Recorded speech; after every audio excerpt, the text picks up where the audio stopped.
नमस्कार दोस्तों, स्वागत है आपका आज की हमारी एनसीईआरटी हिंदी की क्लास में। तो आज हमारी एनसीईआरटी हिंदी की क्वेश्चन आंसर सीरीज़ की तीसरी क्लास है।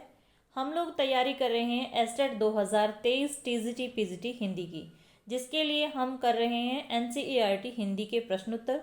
ठीक है, तो शुरू करते हैं फिर आज की क्लास। आज की क्लास में 10th क्लास की एनसीईआरटी के प्रश्नोत्तर हैं, जो कि टीजीटी में भी आते हैं और पीजीटी में भी आते हैं। ठीक है, और अगर आपको प्रश्न अच्छे लगे तो लाइक ज़रूर कर देना। आप लोग लाइक नहीं करते, लाइक करने में क्या जाता है। ठीक है, तो थोड़ा मोटिवेशन मिलता है, कितनी मेहनत लगती है टाइप वगैरह करने में। ठीक है, अच्छे बच्चों की तरह लाइक ज़रूर कर देना। तो आज की क्लास का हमारा पहला प्रश्न है, सूरदास का निधन कब और कहाँ हुआ। तो जितने भी कवि हैं, लेखक हैं, उनके जन्म मृत्यु से रिलेटेड एक आधा प्रश्न जरूर पूछा जाता है। तो जो मुख्य है उनका जन्म और मृत्यु आपने ध्यान में रखना है। ठीक है, तो आपको पता होगा कि 10वीं कक्षा में जो बुक लगी हुई है क्षितिज, ठीक है, उसमें पहला ही जो काव्य भाग है उसमें पहला ही है जो पाठ है सूरदास के पद हैं। ठीक है, तो सूरदास हिंदी साहित्य में भी बहुत ही महत्वपूर्ण है पढ़ने के लिए, तो यहाँ भी। ठीक है, इसके लिए आपको इनका जन्म और मृत्यु तो याद रखना पड़ेगा। तो इनका निधन कब हुआ था और कहाँ हुआ था। सूरदास जी का निधन हुआ था 1583 में। कहाँ हुआ? पारसौली में हुआ था। अगर जन्म पूछा जाए तो 1478 में रुनकता, ठीक है, रुनकता में हुआ था। क्योंकि इनके जन्म के बारे में दो मान्यताएं हैं। एक मान्यता कहती है कि इनका जो जन्म है रुनकता में हुआ है, ठीक है, और एक मान्यता कहती है कि दिल्ली के पास सिही नामक गांव में हुआ है। तो आपने ध्यान रखना है। ठीक है, इनका जन्म कहाँ हुआ है और मृत्यु कहाँ हुई है। अगर हम बात करें 1532, ये डेट भी आपके लिए इम्पोर्टेंट है। क्यों इम्पोर्टेंट है? क्योंकि तुलसीदास जी, इसके बाद जो कवि हैं 10वीं कक्षा में वो तुलसीदास जी हैं।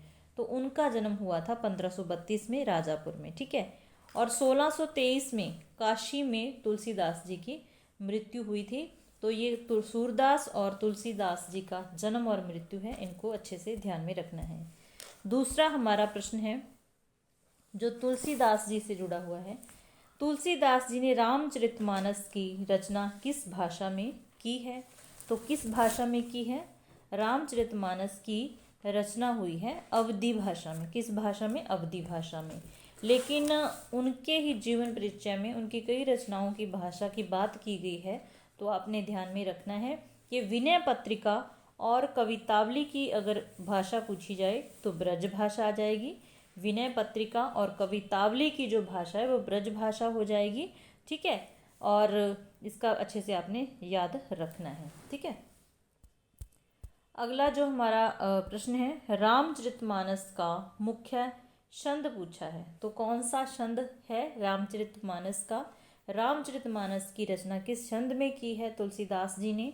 तो मुख्य जो छंद पूछा जाए वो आ जाएगा चौपाई। ठीक है, मुख्य छंद पूछा जाए तो चौपाई आ जाएगा।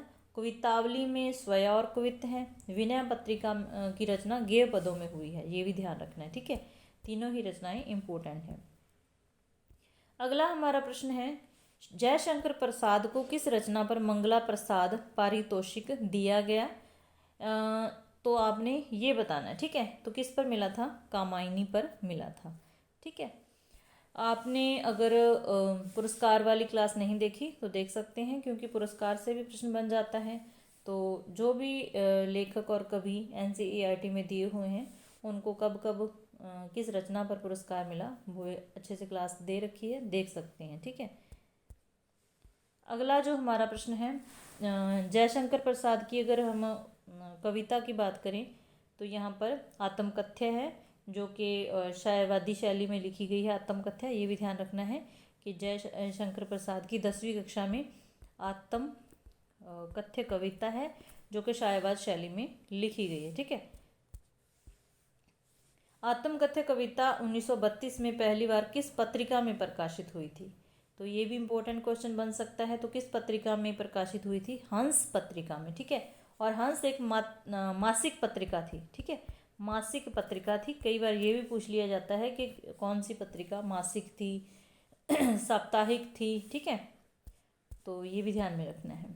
अगला हमारा प्रश्न है छठा प्रश्न, निराला रचनावली के कितने खंडों में उनका संपूर्ण साहित्य प्रकाशित है।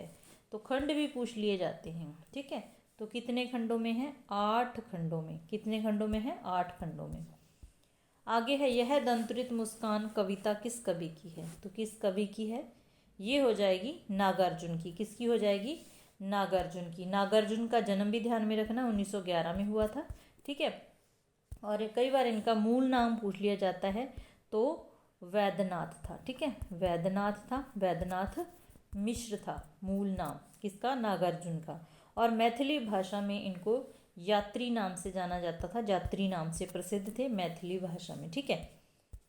तो ये तीनों ही इसके जो फैक्ट हैं वो याद रखना।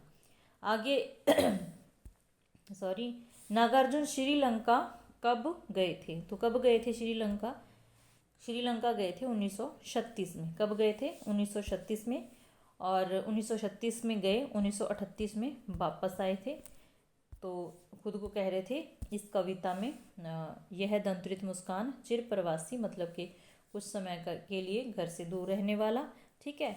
और यह दंतुरित मुस्कान ही अपने बच्चे को लेकर लिखी हुई है नागार्जुन की, क्योंकि जब 2 वर्ष के लिए श्रीलंका चले जाते हैं, वहाँ बौद्ध धर्म में दीक्षित हो जाते हैं, तो जब वापस आते हैं तो इनका जो बच्चा होता है 1 साल मतलब के बीच बीच ही होती है उसकी आयु, तो वो अपने पापा को पहचान नहीं पाता, अपरिचित होता है उनसे। तो उसी पर ये पूरी कविता लिखी हुई है। उनकी उस बच्चे की, अपने बच्चे की दूध के दांतों की मुस्कान कवि को बहुत प्यारी लगती है, तो उस पर ही ये कविता लिखी गई है, ठीक है। फसल कविता किसकी है, तो फसल कविता किसकी हो जाएगी, ये भी हो जाएगी नागार्जुन की। नेक्स्ट प्रश्न है, निम्न में से कौन सा यशपाल का एक उपन्यास है, ठीक है। तो यहाँ पर इनके कहानी संग्रह हैं 3, लेकिन एक उनका उपन्यास है, वो कौन सा है, तो वो आपने बताना है झूठा सच। काफ़ी इम्पोर्टेंट है झूठा सच यशपाल का उपन्यास। मिलान करने में भी पूछा जा सकता है, इसके लेखक भी पूछे जा सकते हैं, तो आपने ध्यान में रखना है। अगला प्रश्न है, मन्नू भंडारी की मृत्यु कब हुई थी। तो मन्नू भंडारी की मृत्यु कब हुई थी, ठीक है, ये आपने बतानी है। तो 2021 में मन्नू भंडारी की मृत्यु हो गई थी। आगे है, साना साना हाथ जोड़ी की विदा क्या है। तो इसकी विदा आपने बतानी है, क्या है विदा इसकी, निबंध है, कहानी है, यात्रा वृतांत है, या फिर नाटक है। तो ये मधु कांकरिया का यात्रा वृतांत है, ठीक है। क्या है, एक यात्रा वृतांत है। विदा भी पूछी जाती है। आगे है, हिरोशिमा कविता के लेखक कौन हैं। तो हिरोशिमा कविता के लेखक कौन हैं, हमारा आंसर हो जाएगा अगे। अगे का निबंध है मैं क्यों लिखता हूँ। कौन सा निबंध है, मैं क्यों लिखता हूँ। उस कविता में अपने आप का अपने आप ही ये प्रश्न करते हैं और उत्तर भी देते हैं, और उसी मतलब अपने उत्तर को ये समझाने के लिए हिरोशिमा कविता का उदाहरण देते हैं कि हिरोशिमा उन्होंने कब लिखी, क्यों लिखी, कैसे लिखी, जब मतलब एक कवि के लिए संवेदनशील होना ज़रूरी होता है, ठीक है। तो इस तरीके से उसी में, उस निबंध में ये हिरोशिमा कविता का उदाहरण देते हैं। ये अगे की कविता है। आगे है, अपरस रहत स्नेह तगा तय। यहाँ तगा का क्या अर्थ है। तो सूरदास के पद हैं 10वीं कक्षा का पहला जो पाठ है काव्य खंड में, ठीक है।